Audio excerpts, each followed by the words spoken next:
Hello friends, इस video के अंदर मैं आपके साथ बात कर रहा हूँ एचडीएफसी बैंक के क्वार्टरली रिजल्ट्स के बारे में। देखिएगा, मैं रिजल्ट का एनालिसिस आपके साथ करूँ उससे पहले मैं आपके साथ बात करूँगा कुछ ऐसी बातों के बारे में जिससे कि आप रिजल्ट को अच्छे से समझ पाएँ।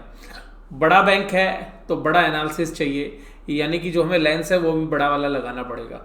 देखिएगा, नॉर्मली जब भी किसी भी बैंक की या किसी भी कंपनी की बोर्ड मीटिंग के अंदर रिजल्ट की अनाउंसमेंट आती है तो वो बीएससी को इन्फॉर्म करते हैं, और उस इन्फॉर्मेशन के अंदर एक खास बात होती है कि मीटिंग का समय, यानी कि जब वो शुरू हुई और जब मीटिंग कंक्लूड हुई यानी कि ख़त्म हुई, तो उसका जो है टाइमिंग जो है वो जनरली बताते हैं।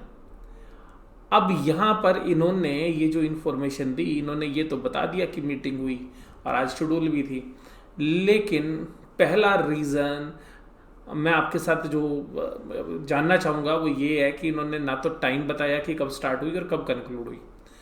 इससे हमें ये आइडिया लगता है कि अगर बोर्ड मीटिंग के अंदर इंडिपेंडेंट डायरेक्टर्स की या जो बाकी डायरेक्टर्स के बीच में कितनी जद्दोजहद जो है रिजल्ट के बारे में चली है, कितनी विचार विमर्श हुआ है, तो उसके बारे में पता जो है हमें चलता है। हालांकि जो रिजल्ट है ये 4:30 बजे के बाद पेश हुआ है और हमारे हिसाब से ये जो मीटिंग है सुबह स्टार्ट हो गई होगी, तो एक लंबी मीटिंग जो है चली है ये, और यहाँ पे काफ़ी जद्दोजहद जो है इंडिपेंडेंट डायरेक्टर्स के और बाकी डायरेक्टर्स को बीच में भी हुई होगी। लेकिन यहाँ पे टाइम मेंशन होता तो हम एक अच्छा आइडिया जो है लगा लेते, तो जनरली मैनेजमेंट ने स्मार्टली जो है यहाँ पे वो चीज़ें नहीं बताई हैं। अब दूसरी बात मैं आपके साथ जो बात करूँगा वो देखिएगा, रिजल्ट ना लैक्स के अंदर है। लैक्स मतलब लाख के अंदर सारी इंफॉर्मेशन है, तो लाख में देखने से क्या होगा कि चीज़ें जो इनकम वाली हैं या जो भी एक्सपेंस वो सब बड़े नजर आएंगे। और एक चीज़ होती है बैंक के अंदर प्रोविजंस, तो जब प्रोविजन का नोट्स टू अकाउंट दिया उन्होंने, तो वो देखिएगा वो उन्होंने लैक्स में नहीं दिया बल्कि किस में दिया, करोड्स में। ये इन्फॉर्मेशन किस में दी है, करोड्स में। तो हम ये उम्मीद कर रहे थे कि ये इन्फॉर्मेशन भी लैक्स में आती, और मैं शुरुआत इसी के साथ करूँगा। देखिएगा यहाँ पे जो इन्होंने प्रोविजन समझाए हैं, क्योंकि मैंने जो आपको पता है वीडियो का टाइटल ही प्रोविजंस दिया हुआ है, तो प्रोविजन का खेल है। जो भी रिजल्ट हम एनालिसिस करेंगे वो तब तक आपको समझ में नहीं आएंगे जब तक आप प्रोविजन को नहीं समझेंगे। और देखिएगा इशू यही था कि असेट्स क्वालिटी कैसी है, तो असेट्स क्वालिटी से संबंधित बात हम जो है यहाँ पे करने जा रहे हैं। तो देखिएगा इन्होंने जो डिटेल हमारे को दी कि हाफ ईयर एंडेड जो 30 सितंबर को जो क्वांटिटिव डिस्क्लोजर आरबीआई ने गाइडलाइंस दी थी उसके हिसाब से हम आपको दे रहे हैं। देखिएगा उन्होंने कहा कि रिस्पेक्टिव अमाउंट ऑफ एसएमए, यानी कि एसएमए जो इनकी मॉनिटरिंग के अंदर जो सेट्स हैं, overdue categories where the moratorium और डेफरमेंट वाज एक्सटेंडेड, यानी कि जहाँ पे मोरेटोरियम दिया गया था या बाद में एक्सटेंड किया गया था, इन टर्म्स ऑफ पैराग्राफ 2 और 3 ऑफ द सर्कुलर। तो देखिएगा ये पैराग्राफ का नंबर जानबूझ के लिखा है, इससे ये ना पता चल पाया कि ये कौन सी डेट की बात हो रही है, राइट। तो ये उस सर्कुलर के साथ जो बताया एज ऑफ 29 फरवरी, ये 29 फरवरी का मतलब है कि जो 29 फरवरी के बाद ये अप्लाई हुआ था, तो क्योंकि ये मार्च के अंदर जिनके ड्यूज थे उनके बारे में बात हो रही है। तो ये वो अमाउंट है जो आपने रिस्पेक्टिव अमाउंट उस डेट से चल रहे थे। अब यहाँ पे इसका जो अमाउंट की डिटेल दी, यानी कि जो पुरानी एसेट जो है चल रही थी, तो उसकी डिटेल दी है 15,743। तो ध्यान रखिएगा ये जो भी 15,743 करोड़ है ये टोटल लोन की वैल्यू नहीं है। देखिएगा यहाँ पे बड़े स्मार्टली बैंक ने लिखा टर्म लोन इंस्टॉलमेंट, यानी कि ये जो इस पीरियड में इंस्टॉलमेंट आनी थी ये केवल इंस्टॉलमेंट का अमाउंट है, जिसमें प्रिंसिपल अमाउंट भी है और इंटरेस्ट का अमाउंट भी है। तो कभी आपको अगर ये पूरा लोन लिख देते तो ये लोन जो है बहुत बड़ा आपको नजर आता। तो क्योंकि अगर इन्होंने पिछले बार बताया था कि 9% मोरेटोरियम बुक है, तो इनकी जो लोन बुक है वो 15 लाख करोड़ है, और 15 लाख करोड़ पे आप कैलकुलेट करते तो 1,50,000 करोड़ या 1,35,000 करोड़ के बीच में जो है वैल्यू आती, तो वो नहीं है ये वैल्यू। तो ध्यान से समझिएगा, तो ये 11,697 जो करोड़ है ये केवल वो अमाउंट है जो अभी इस पीरियड में इंटरेस्ट का और प्रिंसिपल का आपने लेना था, खाली इसका। इससे आपको टोटल जो लोन अमाउंट है जिस पर डिफॉल्ट चल रहा है उसके बारे में नहीं पता चल रहा है। तो ये यहाँ पे इन्होंने मेंशन किया। दूसरी बात कि जो respective amount where the assets classification benefit is extended, और जिनको एक्सटेंड किया है वो जो मोरेटोरियम में भी एक्सटेंड हुआ है, तो ये 4639, अगर ये करोड्स में होते तो आपको ये जो डेसिमल है नहीं दिख रहे होते, ये करोड्स में लैक्स में लिखा होता, तो जो ऊपर हम एनालिसिस करेंगे वो लैक्स में होगा, ध्यान रखिएगा आप इस बात को। तो ये देखिएगा 4639 ये भी केवल इंस्टॉलमेंट्स हैं, और ये जो ओवरड्राफ्ट के बैलेंसेज अभी हैं, यानी कि जिन्होंने पैसा एक्स्ट्रा निकाल रखा और दिया नहीं है, ये वो अमाउंट है। तो यहाँ पर आप देखिएगा ये जो अमाउंट है, ये ओवरड्राफ्ट या कैश ओवरड्राफ्ट के बारे में भी ये नहीं बताया कि ओवर लिमिट है या टोटल है, यानी कि अपनी लिमिट से ज़्यादा निकाल रखा वो वाला अमाउंट है या जो टोटल अमाउंट ओवरड्राफ्ट का है। बट फिर भी हमें मानते हैं कि चलो ये टोटल है।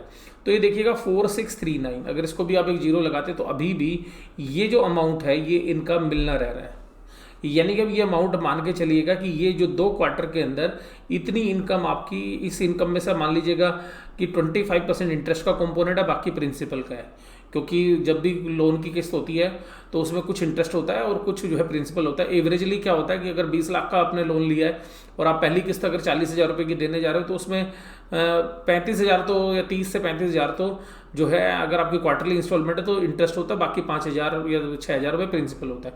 तो सिंपल सी बात ये है कि शुरू में जो है इंटरेस्ट और प्रिंसिपल जो है ज़्यादा रेशो के अंदर इंटरेस्ट होता है, प्रिंसिपल कम होता है, लेकिन हम ये उम्मीद करते हैं कि 75% जो है प्रिंसिपल ही रहा होगा और 25% जो है इंटरेस्ट की कंपोनेंट है। चलिए, लेकिन इसका 25% इंटरेस्ट आपने अपनी बुक्स में रिकॉर्ड कर रखा है पिछले 2 क्वार्टर के अंदर, इसमें भी, और ये वाला आपने पिछली बार। तो इसका मतलब है कि ये अमाउंट आपका टोटल डिफॉल्ट में चल रहा है, जो आप मांग मांग के थक गए हैं, जिसका पैसा आपको नहीं मिल रहा है। लेकिन इसमें जो प्रोविजन बनाया है वो केवल 620 बनाया है, यानी कि इसमें जो प्रोविजन बनाया है वो कितना बनाया है, 620 करोड़। तो ये देखिएगा यहाँ पे जो प्रोविजन है, मुझे इस प्रोविजन की एफिशिएंसी जो है कम लग रही है, यानी कि जो प्रोविजन है ये सफिशिएंट नहीं है। यानी कि जो हमने कल फेडरल बैंक का एनालिसिस किया था तो उन्होंने प्रोविजंस भर के बना रखे थे, इसी तरीके की जो है उनकी लोन बुक थी, लेकिन उन्होंने इसके सामने जो है करीबन 25% जो है प्रोविजन बना रखा था, 25 से 30%, जबकि यहाँ ये जो प्रोविजन है ये केवल 12-15 है, क्योंकि जो डिफॉल्ट है वो तो सेम है। अगर उसने एक्सटेंड किया है मोरेटोरियम तो वो सेम है वो सभी बैंकों के लिए, तो वो जो सेट्स क्वालिटी है कि जिसने डिफॉल्ट कर दिया उसकी तो प्रॉब्लम सेम ही है सबकी, तो ये उसके ऊपर बात हो रही है। तो यहाँ पर और ये जो प्रोविजंस हैं इसकी अगर हम बात करें तो उसके बाद ये एक चीज़ और भी कह रहे हैं जो आपको ध्यान से देखनी चाहिए कि जब ये ग्रोस एनपीए बताएंगे तो ये आपको ये बात बोल रहे हैं कि देखिएगा वैसे तो प्रोविजन बनाने नहीं था, क्योंकि बैंकों को परमिशन मिली हुई है सुप्रीम कोर्ट से भी, और लेकिन अगर हम बनाते वुड भी तो कहते हैं कि ग्रोस एनपीए और नेट एनपीए हमारी 1.37 और 0.35 होती। तो आपको जो मैं एनपीए का एनालिसिस बताऊंगा तो आप उसको समझिएगा कि 1.37 और 0.35 के एंगल से आप एनालिसिस करिए, बजाय कि आप इस एनालिसिस के साथ की जो उन्होंने रिपोर्ट कर रखी है, क्योंकि नए एनपीए तो बने ही नहीं है, तो एनपीए तो हमेशा घटते ही नजर आपको आएंगे। तो ये दोनों चीज़ें से जो है ध्यान से, तो मैंने रिजल्ट के अंदर सबसे पहले यही देखा कि रिजल्ट के अंदर मेन क्रक्स कहाँ पे है। तो ये जो रिजल्ट का जो क्रक्स है वो यहीं पर, एक तो ये लोअर प्रोविजंस मुझे लग रहे हैं कि जो असेट्स क्वालिटी की कंसर्न्स है, और प्रोविजन जो नॉर्मल समय में होते थे उससे भी कम हो गए, मतलब जब इकोनॉमी में कोई प्रॉब्लम नहीं थी उससे भी कम जो है ये प्रोविजन शो कर रहे हैं। तो मुझे प्रोविजंस पे जो है कंसर्न है पहला, और वहाँ पे जो है ज़्यादा क्लियरिटी है भी नहीं, मैनेजमेंट ने भी पीछे भी अपनी जो प्रेस रिलीज है उसमें भी नहीं दिया ज़्यादा, जैसा कि हमने उज्जीवन स्मॉल फाइनेंस बैंक के केस में देखा था, उन्होंने सारी चीज़ें खुल के लिखी हुई थी पिछले क्वार्टर रिजल्ट्स में। तो अब यहाँ पर देखिएगा इसके साथ साथ तो ये चीज़ें जब आप देखेंगे ना तो आपको बात समझ में आएंगी। हालांकि देखिएगा बैंक की जो इंटरेस्ट इनकम है वगैरह सब मैं आपको अब अच्छे से समझाता हूँ कि कहाँ पे क्या है। तो देखिएगा सबसे पहली बात तो ये देखिएगा ये है इंटरेस्ट इनकम। तो ये जो बैंक की इंटरेस्ट इनकम है ये पिछले क्वार्टर के मुकाबले में घट गई है, जहाँ पर 30,377 करोड़ थी वहाँ से 29,976 करोड़ है। तो सारे पैरामीटर्स पे आपको जो है इंटरेस्ट एडवांस पे भी घटता हुआ नजर आया, इनकम और एडवांस इनकम और इन्वेस्टमेंट भी घटी है। जो बैलेंस विद आरबीआई ये सारा पैसा आपने आरबीआई के पास पार्क कर रखा है, वहाँ पर आपको 841 करोड़ आए हैं जो 626 करोड़ थे। तो जो भी डिपॉजिट्स थे उन्होंने ज़्यादातर पैसा आरबीआई के पास जो है रखा हुआ है, और जो पूरा मैनेजमेंट की टीम है उसने जो है एक ही फोकस कर रखा है कि आप इंश्योरेंस प्रोडक्ट या सर्विसेज सेल करिए। तो वहाँ पे देखिएगा बेनिफिट भी आपको नज़र आ रहा है। तो जहाँ पर 4,075 करोड़ के अदर इनकम्स थी वो इनकम आप देखिएगा 6,092 करोड़ है। तो यहाँ से जो इनको HDFC लाइफ या जो बाकी कंपनीज के जो इंश्योरेंस प्रोडक्ट बेचते हैं तो वहाँ से इनकम इनको आई है, और वो इन्होंने पीछे डिस्क्लोजर में भी दी हुई है। और इसमें 1,000 करोड़ के आसपास का जो प्रॉफिट है वो आपको इन्वेस्टमेंट की जो है प्रॉफिट ऑन सेल या रिवैल्यूएशन की इनकम है। तो आप ये भी समझिएगा कि एक इनकम यहाँ पे एक तरीके की एक्सेप्शनल इनकम है 1,000 करोड़ रुपीज़ की। उसके बाद देखिएगा जो इंटरेस्ट एक्सपेंड किया वो कम होना था, देखिएगा जायज़ है, क्योंकि जो रेपो रेट और रिवर्स रेपो रेट दोनों कम होने की वजह से ऊपर से जो इंटरेस्ट की भी कमी आनी है और यहाँ से भी कम होना ही था। तो देखिएगा जो लोअर कॉस्ट ऑफ डिपॉजिट है और लोअर रेट ऑफ लैंडिंग है, दोनों का बेनिफिट जो है यहाँ पर बैंक को मिलना भी था। ऑपरेटिंग एक्सपेंस इनके बढ़ते नजर आए, 6,911 करोड़ के सामने 8,055 करोड़ के जो है खर्चे यहाँ पे हुए हैं। और ये अगर हम पिछले क्वार्टर से देखें तो ये हमें बिल्कुल रीजनेबल लग रहे हैं कि इतनी ग्रोथ जो है अगर बिजनेस को चला रहे हो तो इतना बढ़ना भी था। अब यहाँ देखिएगा प्रॉफिट जो पिछले क्वार्टर में था 21,624 करोड़ के प्रॉफिट, वो अब आए हैं 22,255 के। और ये देखिएगा ये जो खर्चे हैं ये सबके बड़े हैं, सारे बैंकों के बड़े हैं।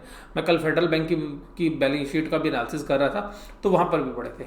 सभी के ऑपरेटिंग प्रॉफिट भी बड़े हैं, 12,829, 13,813 इनका भी बड़ा है।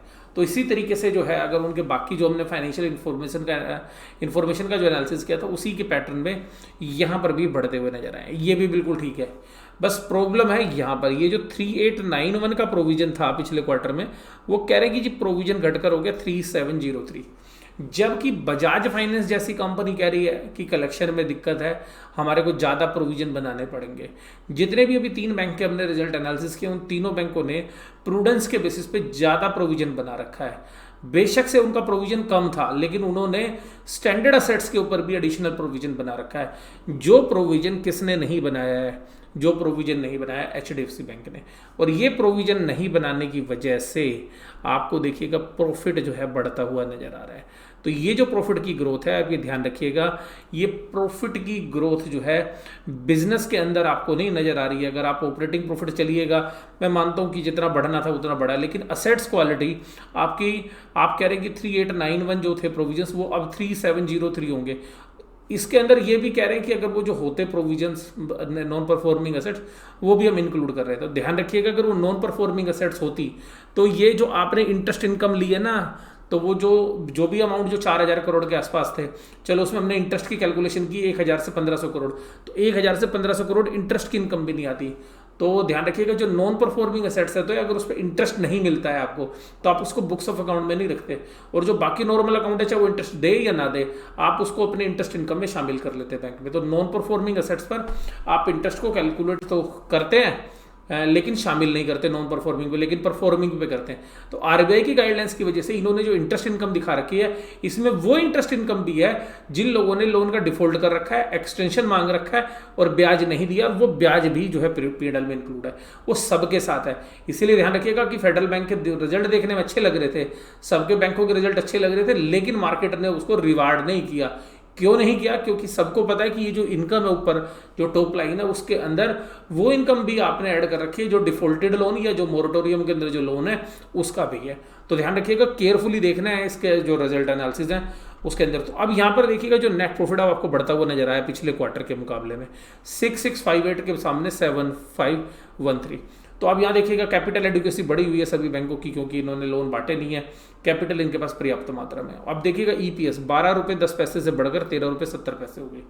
अब ये जो 13 रुपये 70 पैसे हुई है ये केवल और केवल आप ये समझ रहे हैं कि इतना ग्रो कर गया पिछले बार से 10% बैंकिंग प्रॉफिट ग्रो कर गया एक ही क्वार्टर में, नहीं, ये इसकी वजह से ग्रो नहीं किया है। ये जो असेट्स के ऊपर क्लैरिटी जो है हमें नहीं मिली ना, उसका जो प्रोविजंस अगर और डिटेल में समझाए जाते तो इस ईपीएस का जो है मायने होते।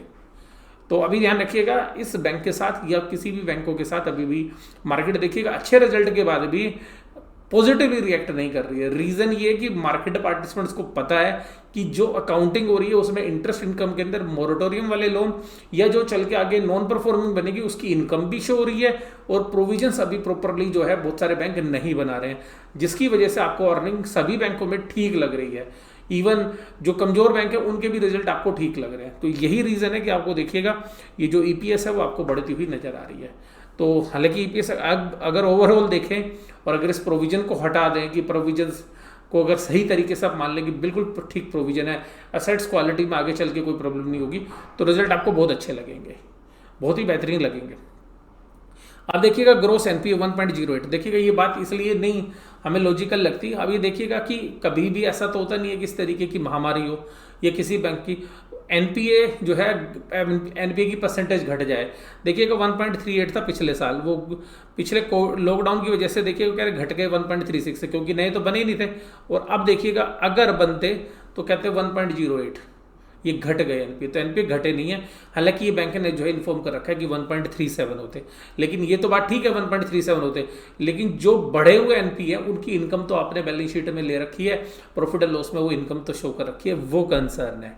तो सीधी सी बात ये है। और आप मान लीजिए अगर उसका प्रोविजन भी बनाएंगे और लेकिन ऊपर आपने इनकम ले ली है, तो वो तो अल्टीमेटली क्या हो गई, आपने उसको तो शो ही नहीं किया एक तरीके से। आपने उसका जो एडवांटेज है वो फाइनेंशियल स्टेटमेंट के अंदर प्रूडेंस जो है वो इफेक्टिवली काम ही नहीं कर पा रही है।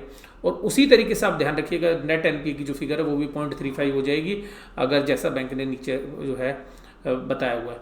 अब देखिएगा इसकी जो नोट एनुअलाइज है रिटर्न ऑन असेट्स, तो रिटर्न ऑन असेट्स 2 के आसपास बनेगी, लेकिन शेयर का जो प्राइस है, प्राइस टू बुक वैल्यू, वो भी 3 टाइम्स या 4 टाइम्स से ज़्यादा है।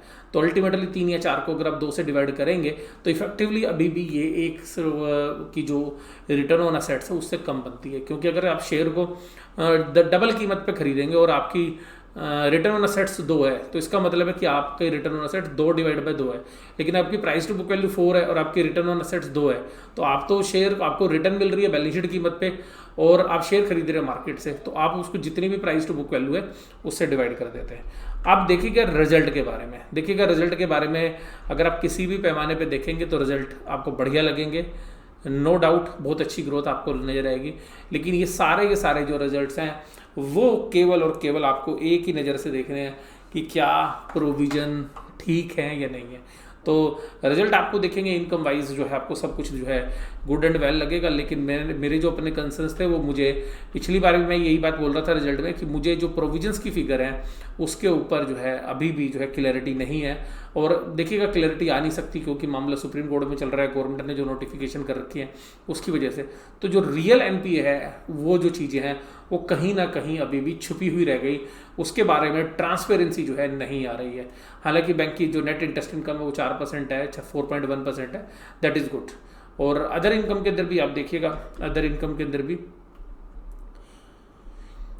में भी जो इनकम आपके साथ में शेयर कर रहा था, तो इनकम के अंदर भी 1000 करोड़ की जो आपकी इनकम है वो किस तरीके की है कि वो आपको इन्वेस्टमेंट इनकम से जो है मिली हुई, जो पिछली बार 400 कुछ करोड़ थी। तो ये देखिएगा यहाँ पे इस फिगर को भी आपने ध्यान रखना है। तो जो प्रॉफिट है उसके अंदर एक अदर इनकम का जो कंपोनेंट है उसके अंदर जो ये प्रॉफिट्स हैं उसको आपको ध्यान में रखना है। तो मैं आपको बता रहा हूँ कि ये देखिएगा अदर इनकम्स के अंदर है प्रोविजंस एंड कंटीजेंसीज से पहले ये देखिएगा gain on sale of revaluation of investment 1016 crore है, जो पिछले बार 486 करोड़ थे कोरस्पोंडिंग क्वार्टर में, यानी कि पिछले साल के सेम क्वार्टर में। तो ये ध्यान रखिएगा। तो ये भी एक गेन इनको जो है एक एडवांटेज जो है यहाँ पे मिलता हुआ नजर आया। तो कुछ ऐसी इनकम भी है जो एक्सेप्शनल इनकम है और थोड़ा सा प्रोविजंस के बारे में अभी तक क्लैरिटी नहीं। तो असेट्स क्वालिटी के बारे में देखिएगा, मैं सभी बैंकों के बारे में यही बोल रहा हूँ कि असेट्स क्वालिटी के बारे में आपको मार्च के महीने में जाके पता, मार्च में भी मैं आपको बोलूँगी पता चल जाएगा, बल्कि आपको जो मार्च के एंड मार्च का जो क्वार्टर आएगा रिजल्ट उसके अंदर ही आपको सारी पिक्चर जो है क्लियर हो पाएगी।